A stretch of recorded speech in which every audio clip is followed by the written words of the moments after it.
All right, well, good evening, everyone. It's nice to be back on our Wednesday night Bible studies.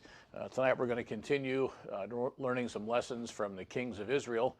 Last time we focused primarily on Asa, who was a righteous king of Judah and one that was a good example in many, many ways. A couple mistakes towards the end of his life, but overall God's appraisal of him seems to be very, very positive. Today I want to begin by suggesting that you might want to get one of these books. This is called Chronological Charts of the Old Testament. It's a very handy book. You can get these normally used on books or something for a few dollars. But these two charts here show the kings of Israel and the kings of Judah.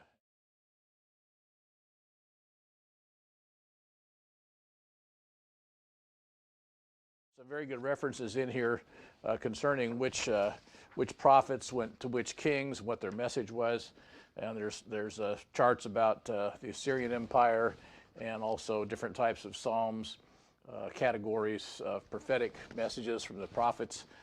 So a lot of good information in here, and certainly especially about Babylonian history and also the kings of Syria. And you can see one thing I want to mention in this chart of the kings of Judah and of Israel.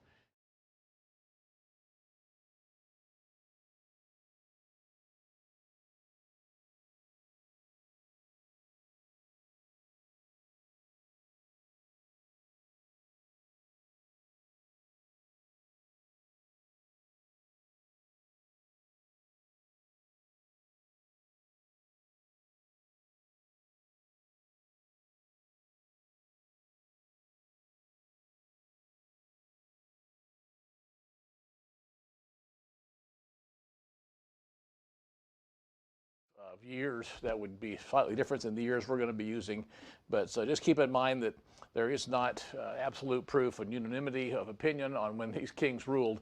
They are all within a 5 to an 8 year range. It doesn't go off very far. The farthest variance in most of these charts here that I can see is about 7 years.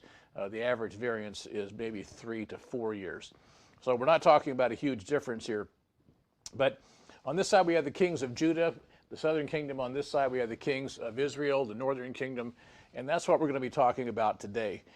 Today is a tragic story that we're going to be covering because we had last time the story of King Asa, but King Asa of Judah reigned for 41 years, and during his 41 years, 7 different men were kings of the tribes of Israel to the north, headquartered finally up in Samaria. Now, the reason for this, obviously, was the sin of Jeroboam and the fact that they were not regally kings in the sense of a bloodline. And so we have the kings are people who just simply took control and decided they were going to be king, and often took control because of assassination. The kings of Judah, which were several of them were good, righteous kings, were kings because they had the lineage of David. And so reigning in Jerusalem were the direct descendants of David and Solomon and Rehoboam and on down through the line. Reigning in the southern part of the northern 10 tribes up in Samaria were simply a series of perhaps a good word is thugs, or of strong men who simply took charge. They were from various different tribes. There were 7 or 8 different dynasties. Oftentimes their dynasties lasted only for one king, as it did in the time of Jeroboam. Now, the sad history here includes 14 kings who were assassinated, kings or queens who were assassinated so somebody else could rule. Today we do assassinations with our words. One party tries to assassinate the person who in the other party. Back then they did it with their real assassinations. The first one is Ishbosheth. His servants slew him. Then Baasha slew Nadab. We'll read about that. Zimri slew Elah. Omri slew Tibni. Jehu slew Jehoram. Jehu slew Azahiah. And the eunuchs at Jehu's command slew Queen Jezebel. Captains slew Athaliah, servants slew Joash, servants slew Amaziah. Shallum slew Zechariah, Menahem slew Shallum, Pekah slew Pekahiah.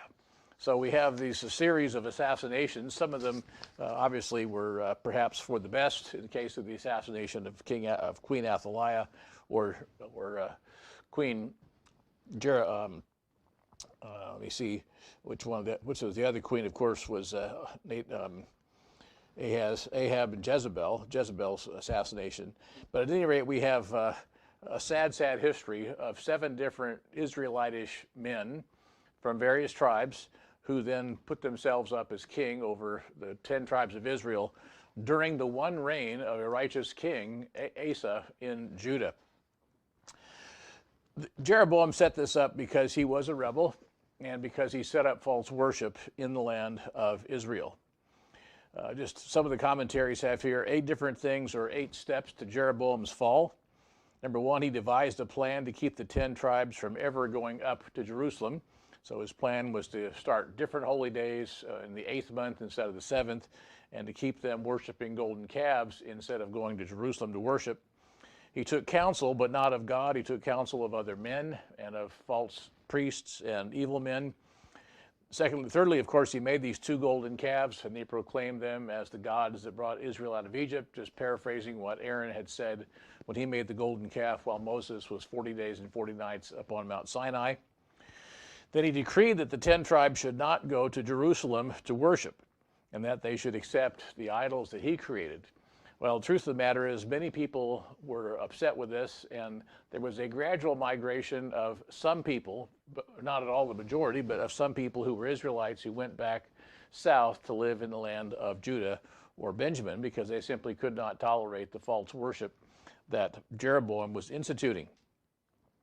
He built a house of worship in the high places. He really left off worshiping God in Jerusalem.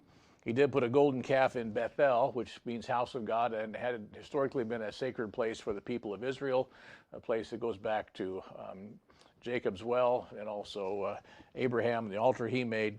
So he did kind of take over and try to pretend that the calf was an appropriate thing to put in that place.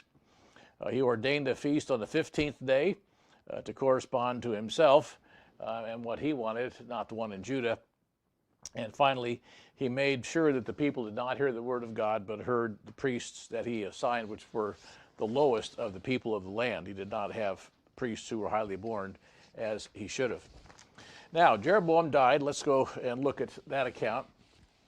We read that a little bit earlier, but I'm going to go back and start there at the end of chapter 15. I'm sorry, at the end of chapter 14. The death of Jeroboam, verse 19. And it says, now the rest of the acts of Jeroboam and how he made war and how he reigned, indeed are they written in the book of the Chronicles of the kings of Israel. That period that Jeroboam reigned was 22 years, so he rested with his fathers. Then Nadab, his son, reigned in his place. So we have Nadab now becoming the next king after Jeroboam died. Jeroboam reigned for about 22 years. So we have really kind of a long overlap. The first half of Asa's reign was pretty much with Jeroboam, at least the first 5 years of it was. But then we have here Jeroboam dies, and then we have a long series of men who did not reign very long, and some of them we don't know why they died so quickly. Chapter 15 of 1 Kings begins with, in the 18th year of King Jeroboam, the son of Nebat, Abijam became king over Judah. And so we have Abijam, who was the king over Judah right after Rehoboam, but he only reigned 3 years, and he died. And then, of course, the next king was King Asa, which was a pretty good king, verse 9.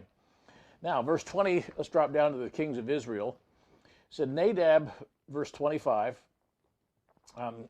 Nadab, the son of Jeroboam, became king over Israel in the 2nd year of Asa, king of Judah. Now, some of the calendars have that a couple years different. We'll assume this is about the year Jeroboam died in about 906, 905 BC. So here we have Nadab, N-A-D-A-B, not the same as the son of Aaron, but the same name, who came to the throne in about 905 BC. Now let me read a little bit about Nadab from this book on the kings and queens of Israel. Now this says, he was the king who was slain by a usurper, and that could apply to a number of the kings of Israel. But it says, Jeroboam's foul example lived on in his son and successor Nadab, who followed his father's evil courses. And sadly, the leaders of Israel to the north, this seems to be the list. There are very, very few, in fact, maybe no really good kings of Israel, some just not as bad as others. But we have Jeroboam's bad example that was a sin that continued over and over and over throughout the kings of the history of Israel. Now, these were not kings sitting on a throne established by God or authorized by God. These were simply strong men who took by force the possession of the throne, or if they were born into it, then didn't last very long. The constantly recurring phrase of Jeroboam making Israel to sin signifies the perseverance in the filthy idolatries of Jeroboam's reign that continued for many, many, many years, many generations. The second king of the 10 tribes of Israel occupies a brief space in the royal annals. In other words, he didn't last very long. He and all Israel laid siege against Gibbethon, but Nahab was conspired against and assassinated by Baasha, who was a usurper. With Nadab's death, the utter destruction of the family of Jeroboam was foretold by Ahijah took place. So Ahijah in 1 Kings 14, one of God's prophets, told Jeroboam that he would have no descendants living on his throne, that his family would be cut off.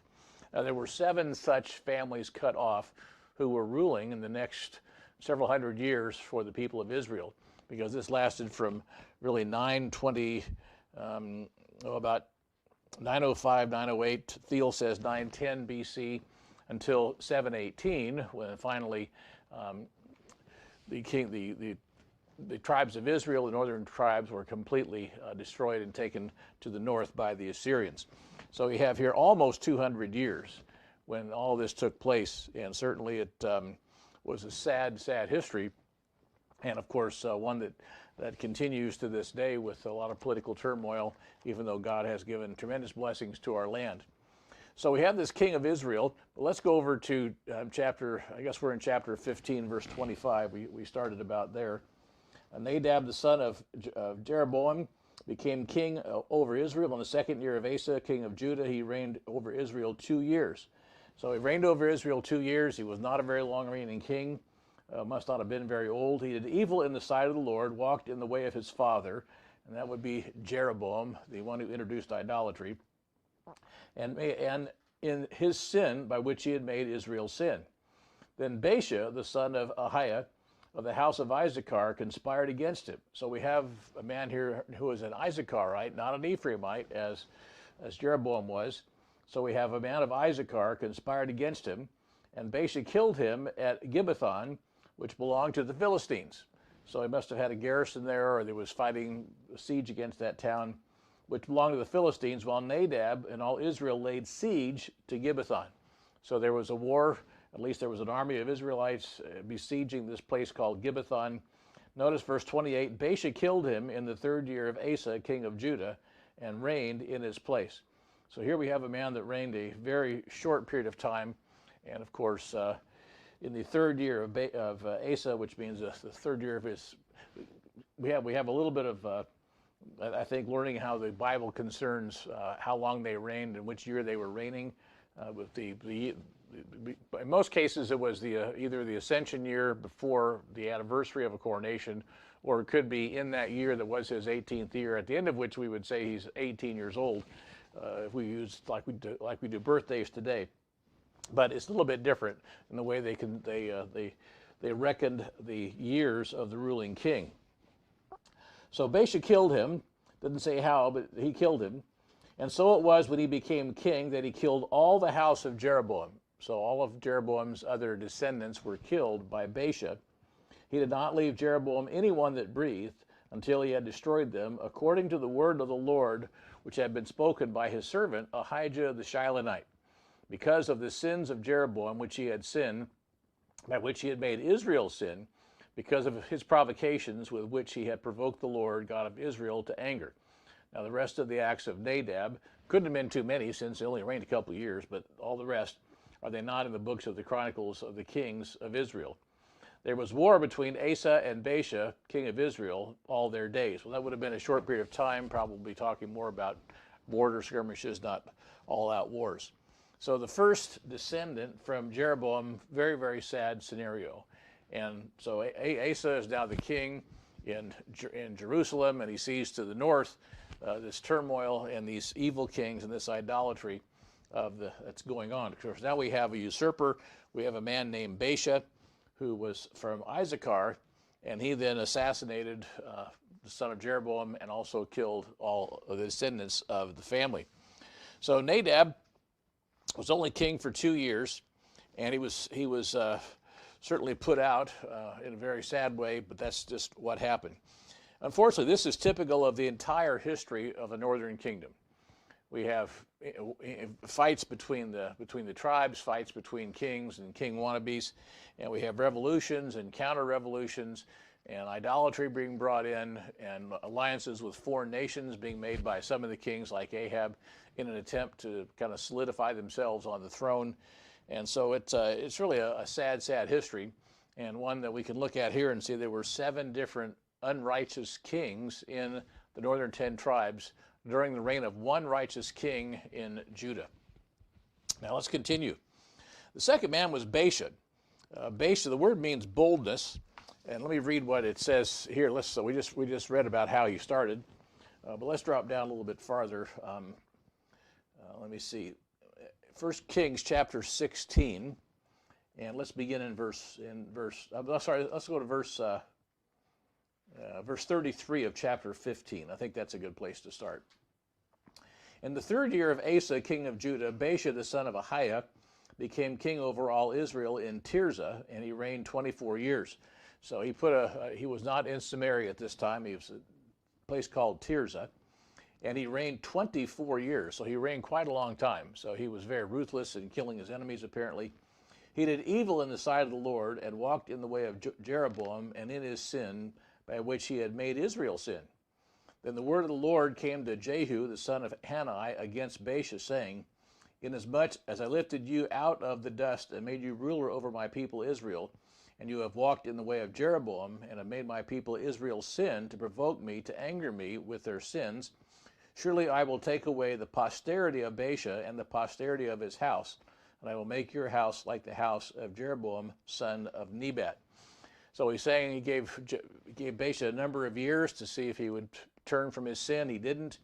So the message sent by God's prophet is that Baasha's posterity would also be cut off, and he would not have a lineage of sons to sit on the throne.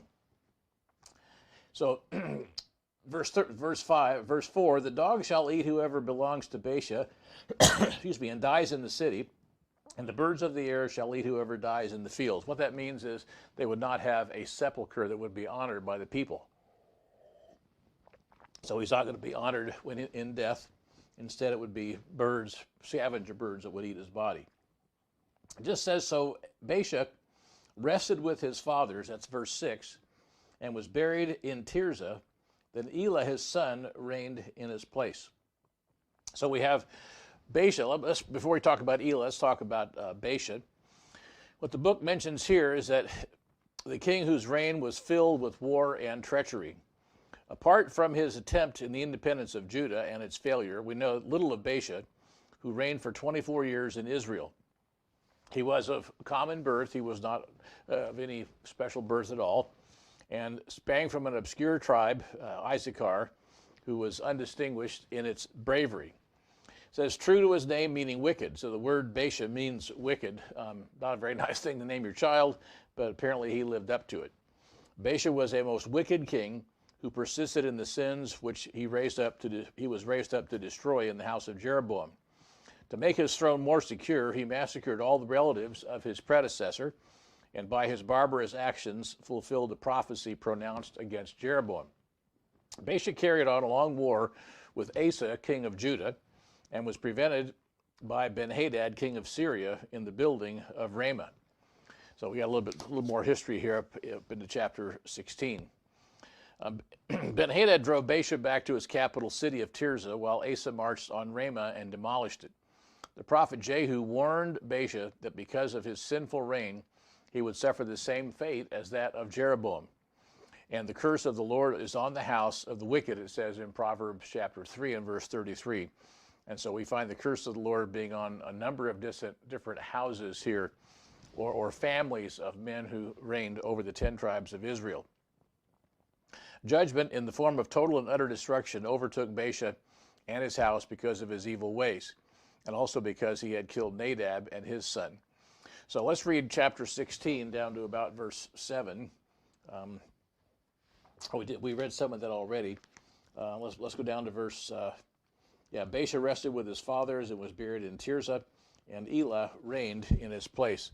So Baasha was certainly a man who was certainly should not have been, let's just say, ruler, because he was evil. Apparently God gave him a chance to be able to change his ways, and he didn't. Let's go over to 2 Chronicles chapter 16. That's the area I want to get to kind of get a little more detail here of his reign. 2 Chronicles chapter 16. Begin in verse 1. In the 36th year of the reign of Asa, Baasha, king of Israel, came up against Judah and built Ramah. So this is later into his reign, and he is coming up against Judah and built Ramah. So that's the border city, kind of a fortress between Israel and Judah. And Asa brought silver and gold from the treasures of the house of the Lord and the house of his house, and sent to Ben-Hadad, king of Syria, who dwelt in Damascus. So this is Asa's mistake. We covered this last time. Instead of seeking God's help and protection, he sought the help through bribery, through a payoff to Ben-Hadad, king of Syria. So let there be a treaty between you and me as there was between my father and your father. The only account we have of this treaty between his father and Asa. So Ben-Hadad hated King Asa and sent the captains of his armies against the cities of Israel, and they attacked Ahian, Dan, Abel-Maim, and the storage cities of Naphtali. Now it happened when Baasha heard it that he stopped building Ramah and ceased his work. So we have here at least a little bit of an account of, unfortunately, King Asa going to a foreign king, the king in Damascus, Ben-Hadad, and asking for help. But down in verse 7, we have a little this message to Asa, and of course his illness and his death. And then we have a little bit more concern, a little bit more about Baasha, but not much. So let me read what this commentary has.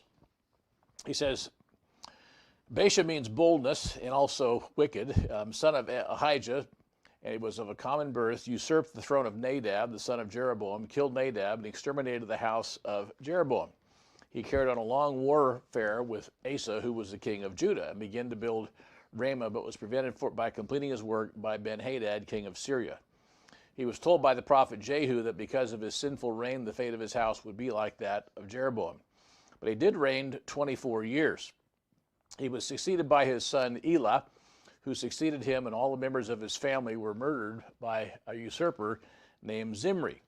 So let's go back to 1 Kings chapter 16 and verse 8, and we'll get now the third of our descendants here of Jeroboam, whose name was Elah, E-L-A-H. Some pronounce it Elah, but he only reigned a short period of time too.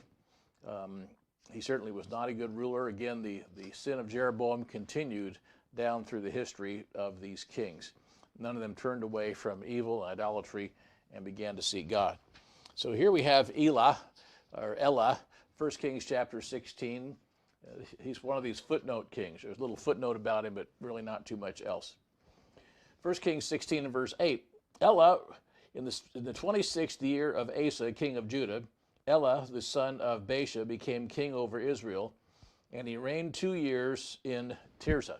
All this all says is he reigned 2 years. We don't have much about him. The statement that he came to the throne in the 26th year of Asa, reigned 2 years, and died in the 27th year, illustrates the Hebrew method of synchronizing the reigns of the kings of Israel and Judah. This commentary says Elah appears to have been a debauchee. While he was drinking himself drunk in the house of Ezra, his chamberlain, Zimri, one of his military leaders, conspired against him and murdered him. So it may have been somewhat like Caligula, or who knows, may have been a youngster, or maybe just simply immature and a hedonist, whatever it was. He certainly didn't reign very long. Apparently he was constantly drunk, or at least had a drinking problem, and he was murdered when he was drunk.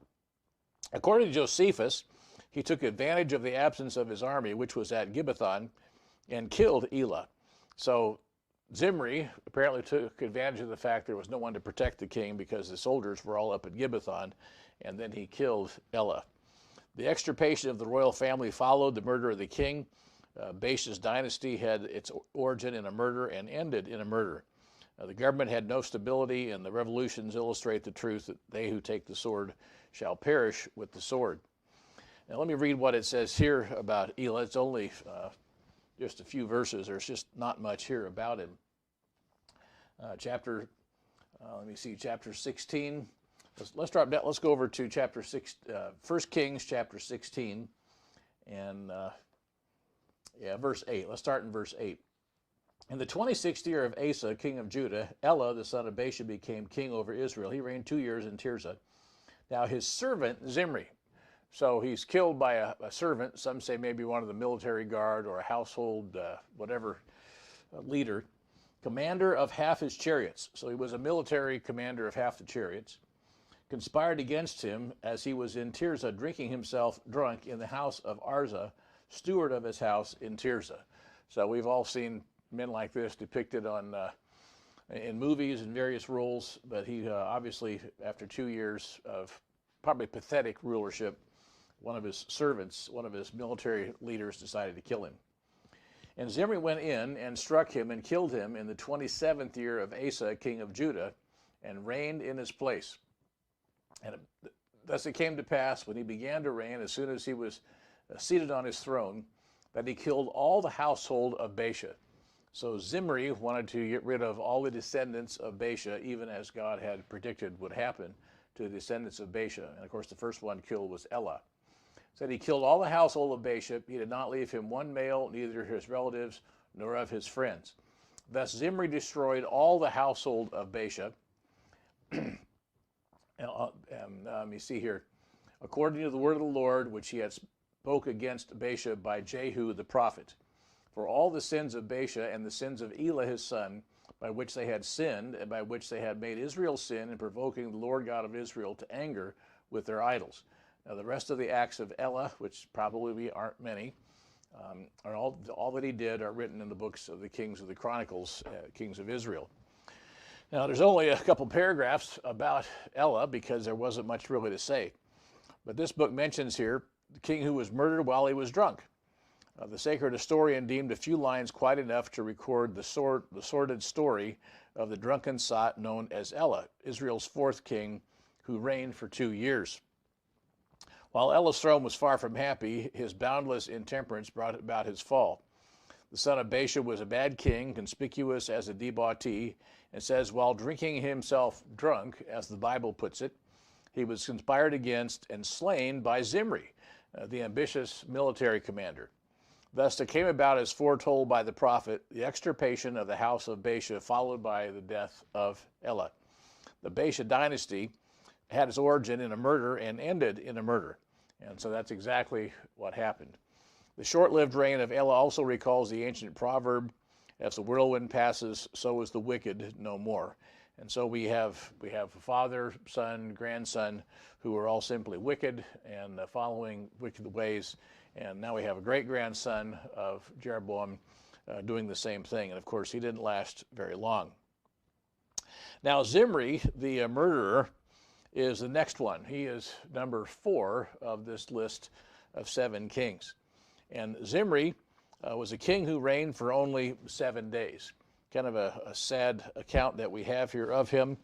But let's look at what we have on what the Bible tells us about Zimri. It isn't much because he was a servant. He was essentially a military man, and his people are very, very rarely loyal to a rebel, and this man learned that lesson.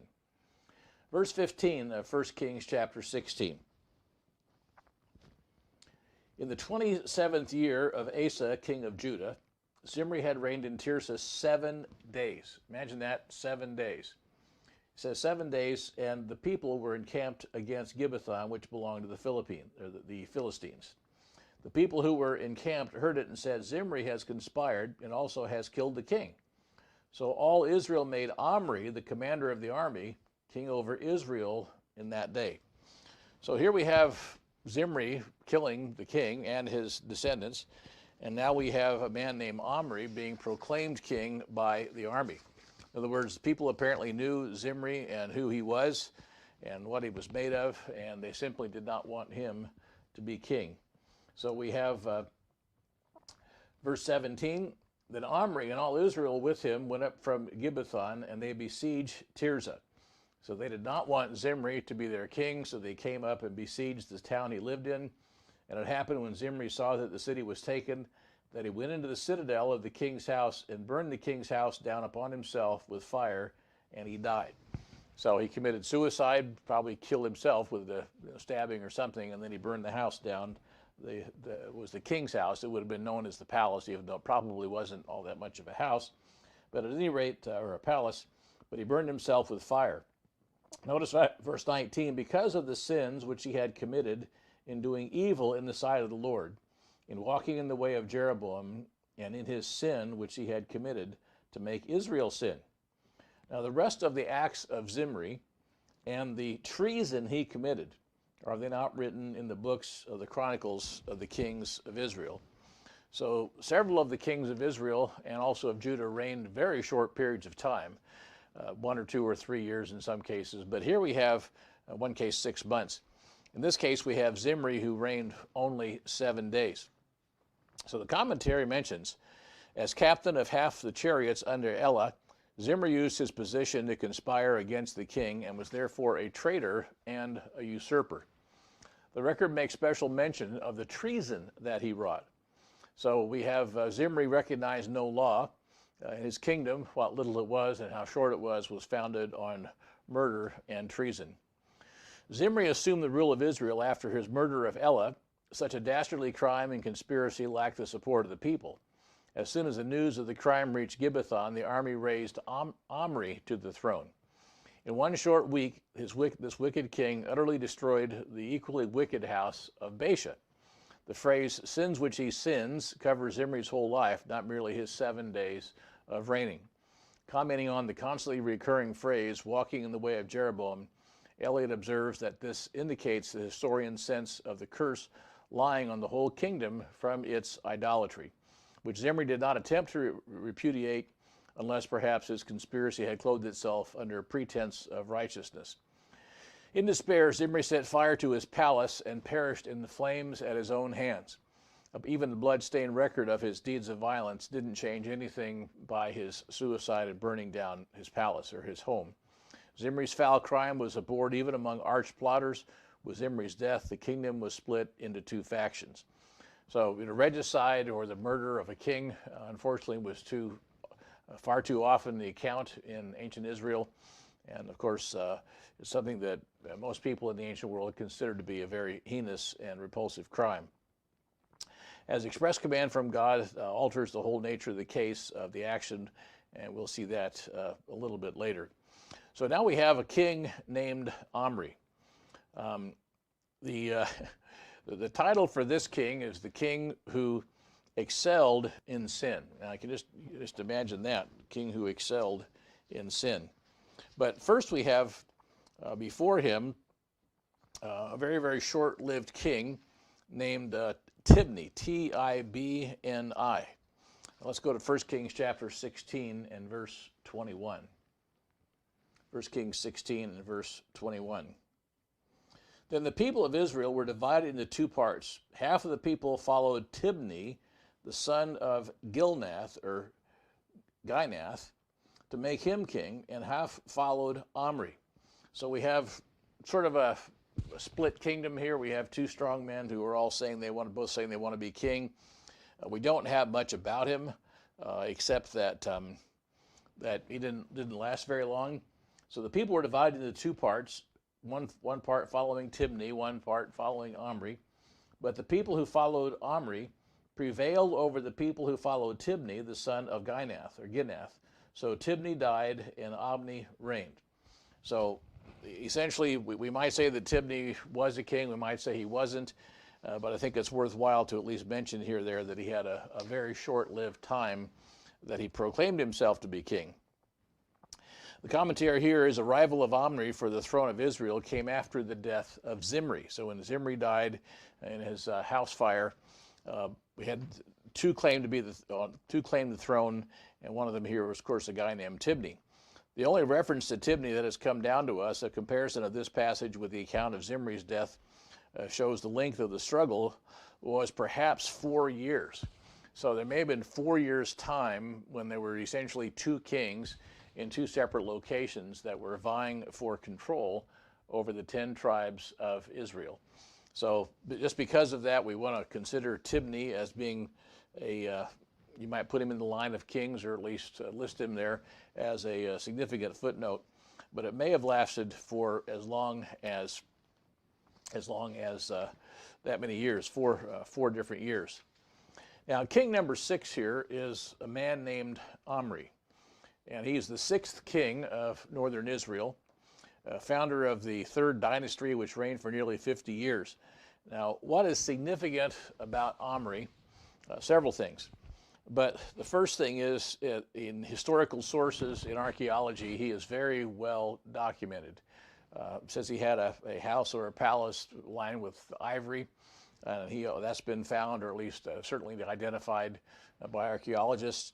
The historical sources of his reign include the Moabite stone, a certain number of Assyrian inscriptions, and published accounts of Samaria, or the excavations in Samaria. If you look up Omri in the the Biblical Archaeology magazine, you'll find quite a number of references to King Omri there.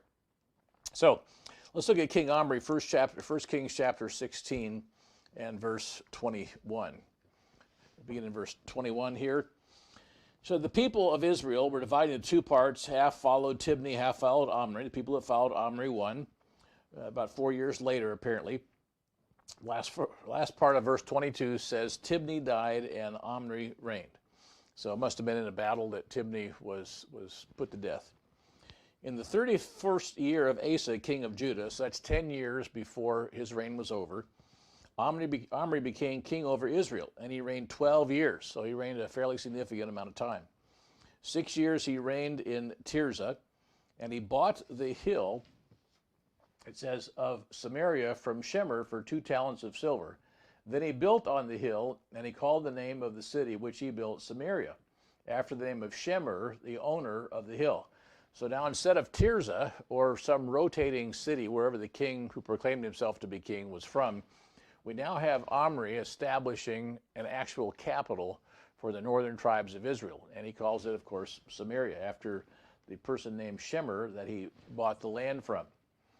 Verse 25, Omri did evil in the sight of the eyes of the Lord, and did worse than all who were before him. Now, that's a significant accomplishment on the level of evil, because of Jeroboam's evil and the others, Baasha, who followed him. Omri must have been one very evil person. He walked in all the ways of Jeroboam, the sons of Nebat, in his sin which he had made Israel. So he followed the golden calves, he worshipped on pagan days that he set up, and he rejected the true priesthood of God and set up just simply anybody who wanted to be a priest in their pagan temples. It says he provoked the Lord God of Israel to anger with their idols. Now the rest of the acts of Omri which he did, and the might of what he showed, are then not written in the books of the kings of Israel. So we have Omri here, who is he won the civil war in ancient Israel between the kings there, but he certainly was not one whom God would want us to follow, or in fact was a good leader of ancient Israel. So it does mention here that he reigned 12 years. His dynasty, or his sons reigning on the throne of Israel, lasted for a total of 50. So at least he had a little bit of a dynasty, not much compared to the kings in Judah, but certainly considering his immediate predecessors, a little bit longer. So we have Omri, who was well documented in history. I want to read a little bit of commentary here about him, because I think it's important. He's first mentioned as an officer in the army of Elah, who was engaged in the siege of the Philistine town of Gibbethon. While Omri was thus engaged, Zimri, another officer of Elah's army, conspired against the king, whom he assassinated in a drunken debauchery. and exterminated at the same time the remnant of his house. The conspiracy evidently lacked the support of the people. Most of the people then supported Omri to be the king, as we read about. Omri's military ability is seen from his choice of Samaria as a royal residence and the capital of the northern kingdom. Samaria is up on a hill surrounded by big, beautiful valleys, a very easy place to defend, a nice place to build a wall around the city. If you've been toured Israel, a tour of Samaria is impressive. They have some big cisterns and large stairways going down. You can walk around the outside wall, and it obviously was quite a fortress in its day. So the step may have been suggested by Omri, but anyway, accordingly, he purchased the hill from Shemer for 2 talents of silver, a talent weighing a number like 76 pounds or something like that. It's quite large. It was a conical hill which rose from the surrounding plain to a height of about 400 feet, on the top of which there was room for significant settlement. So the superior strategic importance of Samaria was evidenced by the siege it endured repeatedly by the Assyrians and the Assyrians. It was finally taken by Sargon in 722 BC, after the siege had lasted for 3 years. So the fact that this massive Assyrian army took 3 years to finally conquer Samaria just shows what a great location it was for a fortress and a place to put a capital city. That the northern kingdom endured as long as it did was largely due to the strength of its capital. With the fall of Samaria, the entire nation then fell. Recent excavations in Samaria, under the direction of the Harvard University, throw new light upon the ancient capital of Israel. The first results were the uncovering of massive foundations of large buildings, including a stairway 80 feet wide. This building, which in Roman architecture is supposed to have been a temple, was the work of Herod. Under this Roman building was recovered a part of a massive Hebrew structure believed to be the palace of Omri and later of Ahab. During the year 1910, the explorations revealed a building covering 1.5 acres of ground, and of course there have been more things found since then. There are 4 separate periods of construction that have been identified in the remains. They are suggested to be the reigns of Omri, Ahab, Jehu, and Jeroboam II. Now, concerning Omri's foreign policy, the Old Testament is silent beyond a simple hint in 1 Kings 20. We learned that he had to bow before the stronger power of Syria. It is probable that Ben-Hadad besieged Samaria shortly after it was built, for he forced Omri to make streets in the city for the Syrians. We don't have much about what Omri did during this time in his 12 years. But Omri was the first king of Israel to pay tribute to the Assyrians under their king, Ashurbanipal III. From the days of Shalmaneser down to the time of Sargon, northern Israel was known to the Assyrians as the land of the house of Omri. And I believe on one of the Assyrian steels or one of the inscriptions on the side of a building, you can see in some of the archaeology books the name of Omri and bowing to the king of Assyria.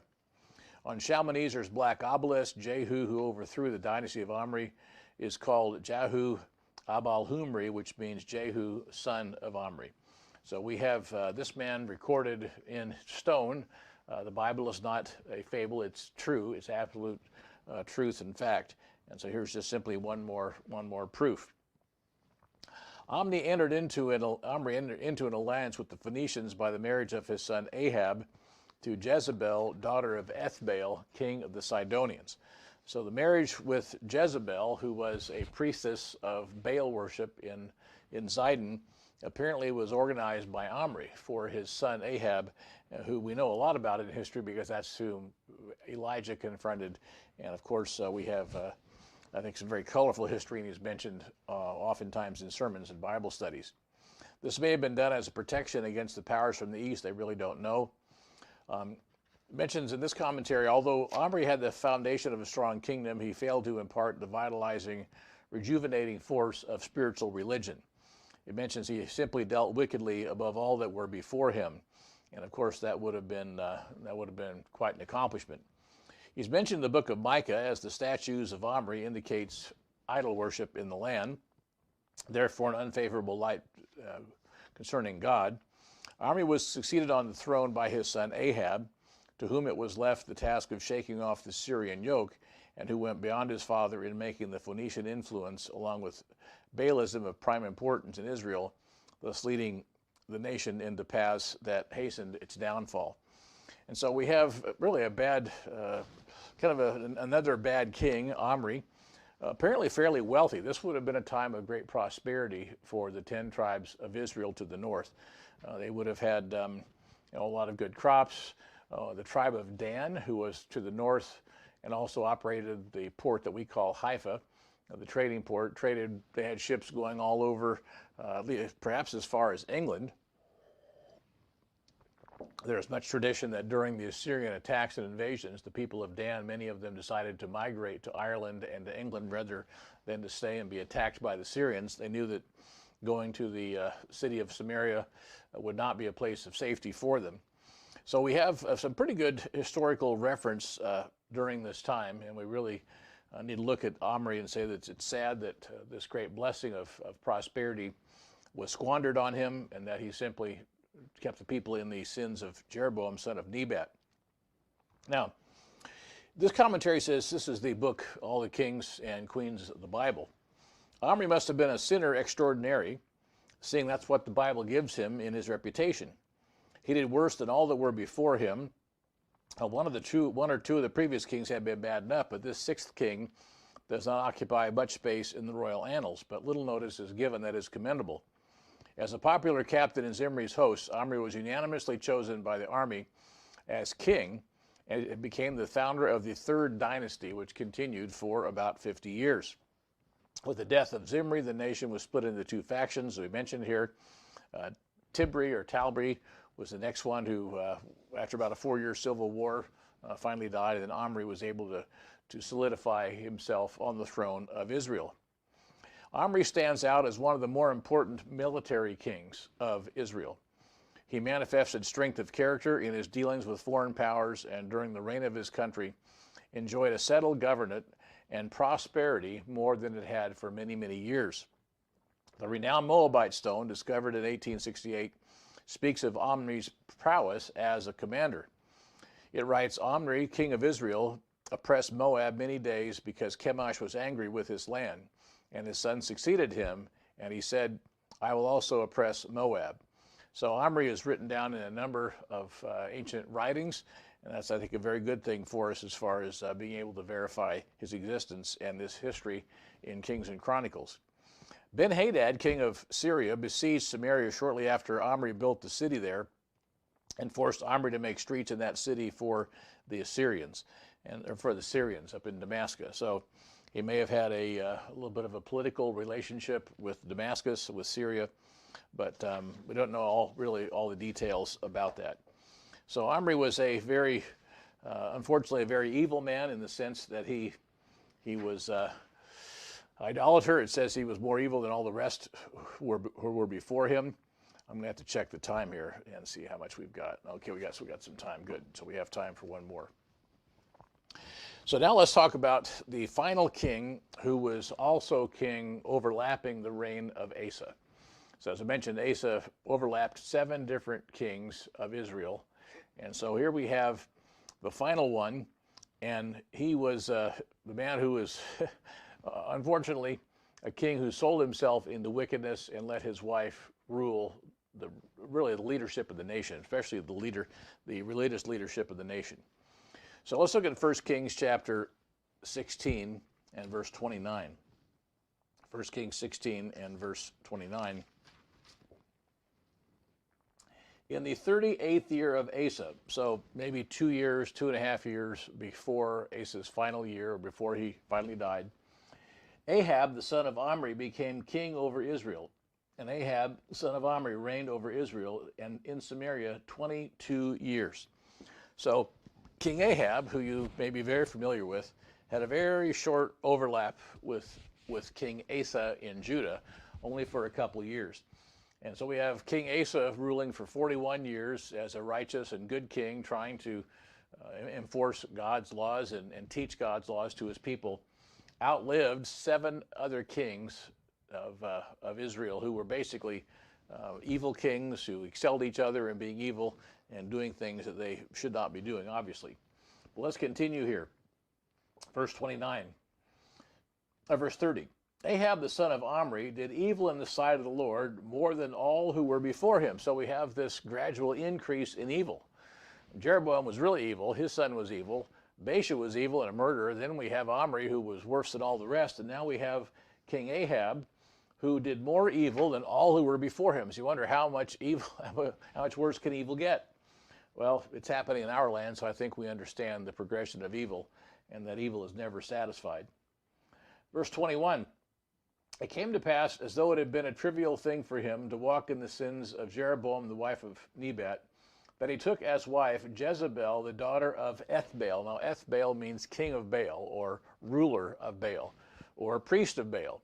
So he took here the priestess of Baal worship, who was up in Sidon and Tyre, and that's where the Phoenician religion of Baal worship was exported to all of the Mediterranean.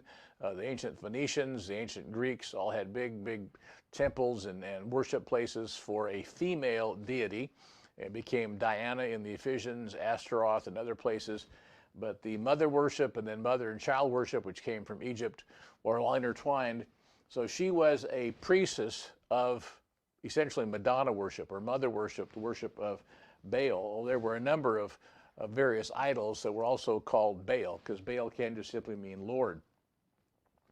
So we have this Jezebel, the daughter of Ethbaal, king of the Sidonians, and when he went to serve Baal, and he went up and served Baal and worshipped him. So not only did Ahab marry this woman, but he went to apparently up to Tyre and Sidon and participated in the worship of Baal while he was there. He learned how to do it, I guess. And he set up an altar for Baal in the temple of Baal, which he had built in Samaria. So Ahab brought Baal worship back and built a separate temple of Baal in Samaria. And this was the land where God should have been taught and should have been worshipped, but instead he had a temple of Baal set up in Samaria. So let's continue on down here. Verse 33, and Ahab made a wooden image. Ahab did more to provoke the Lord God of Israel and to anger all the kings of Israel, to anger the God of Israel more than all the kings who were before him. So that's quite an accomplishment. In his days, Hiel of Bethel built Jericho. He laid its foundation with Abiram his firstborn, and with his youngest son Segug he set up his gates, according to the word of the Lord which he had spoken through Joshua the son of Nun. Remember that when Jericho fell, that God pronounced a curse on anyone who would try to rebuild the city. And of course, this is many years later. We have Ahab beginning to reign in about 874 BC. And it was during his reign, which lasted until about 853, about 21 years, that we have this man named Segub, or actually that's the name of his son. We have Hiel of Bethel. So he left Bethel, went down and tried to rebuild the city of Jericho. So must have been a man of means. But we don't have too much here on Ahab, except much follows, because Ahab was confronted by Elisha. And there's, remember Elijah. Elijah is a type of John the Baptist, who was a type of Jesus Christ, or the forerunner coming of Jesus Christ, the one who would prepare the way. So much is given about the truth that the spiritual condition of ancient Israel under Ahab may be very much like the spiritual condition of the modern day Israel right before the time when Jesus Christ returns. And another person in the spirit and power of Elijah, another messenger, will come and warn the world and warn the people of Israel about what God is about to do. So let me read a little bit here about King Ahab from the book. He's called the king who sold himself to work wickedness. So Ahab did. He sold himself to work wickedness. There are 6 full chapters about him and his account in 1 Kings 16 to 22, and also a story or a summary of it in 2 Chronicles chapter 18. We don't have time to read all of those, so I'll leave that to you to read the story of Ahab at your own leisure. What a mixture of a man Ahab was. Some of the finer qualities were his. He was an able and prosperous monarch. He was a good soldier, yet he deliberately sold himself to work wickedness. And of course, a lot of that was the influence of Jezebel. This most wicked of all kings of Israel broke first and the second commandments in teaching Israel to worship Baal instead of the Lord. So he set up these false temples, as you know, Baal worship in Samaria. On the death of his father Omri, Ahab, who reigned for 22 years, had the task of shaking off the Syrian yoke. In making Phoenician influence along with Balaam of prime importance in Israel, Ahab led the nation into those paths that hastened its downfall. So it is idolatry that causes the nation of Israel to fall. Just keep that in mind as we see what's happening in our own land. This apostate monarch exceeded in wickedness and idolatry all the kings before him, and because of his evil ways brought about the total destruction of his house. So Ahab's reign is given at length because of the important epic in the moral history of the kingdom. So that's important. We need to understand what happened to Israel during Ahab's reign, because it is a type of the moral decay of Israel during the time right before Jesus Christ will return, because Jesus Christ will return to a very decadent modern Israel. And of course, we are all, I think, seeing a part of that. Let me continue. Ahab, the seventh king in Israel, was one of the strongest, at the same time, one of the weakest of Israel's kings. He had possessed a stronger nature, but he certainly failed when it came to resisting evil. In the military field, he had the opportunity of crushing the threatening power of Syria, but when Ben-Hadad came to him in the garb of a suppliant, begging for money, Ahab received and treated him as a brother, a leniency for which the prophets denounced him. Doubtless Ahab thought the king was one as a friend, and he might be of greater service to Israel, but he simply was delusional. That Ahab was guilty of a short-sighted religious policy is seen in his alliance with Phoenicia. Jehoram married Ahab's daughter, Athaliah. Contact with Phoenicia resulted in Phoenician religion plaguing Israel. Baal, proud mistress of the seas and possessor of dazzling wealth, came to occupy an equal place with God, the God of Israel. So a temple was built to Baal in Samaria. Strange though it may be seen, Ahab continued to name his children after the true God. So Ahab did try to, it looks like he had a little bit of a conscience, not much obviously, especially in the murder in his last years of the field that he took.